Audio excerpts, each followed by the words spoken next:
Hi friends, Tollywood అగ్రనటుడు Vijay Devarakonda మరియు రష్మిక మందన వివాహం తర్వాత విజయ్ తన సొంతూరైన నాగర్ కర్నూలు జిల్లా బల్మూర్ మండలము తుమ్మనపేటలో నిర్వహించిన సత్యనారాయణ స్వామి వ్రతం ఇప్పుడు సోషల్ మీడియాలో హాట్ టాపిక్ అయిన సంగతి మనందరికీ తెలిసిందే.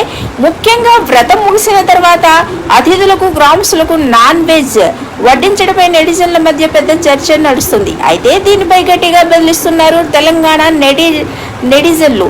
విజయ్ దేవరకొండ తన ఇంటి దగ్గర నిర్వహించిన ఈ వేడుకలో వెజ్ మరియు నాన్ వెజ్ రెండింటిని వడ్డించారు. దీంతో పూజ ఉన్న రోజు మాంసాహారం పెట్టడం ఏమిటి, ఇది సాంప్రదాయ విరుద్ధం అని కొందరు కామెంట్స్ చేస్తున్నారు. ఈ విమర్శలపై తెలంగాణ నెటిజన్లు గట్టిగానే బదిలిచ్చారు. హిందూ ధర్మంలో సంస్కృతి అనేది ప్రాంతాన్ని బట్టి మారుతుంది. అది ఒక్కొక్క దగ్గర ఒకలాగా ఉంటుందండి. తెలంగాణలో ఇది మరింత భిన్నంగా ఉంటుందని వారు వివరిస్తున్నారు. ఇక్కడ భక్తితో పాటు ఆహారం పట్ల కూడా కొన్ని ప్రత్యేకమైన శైలి ఉంటుందని గుర్తు చేస్తున్నారు.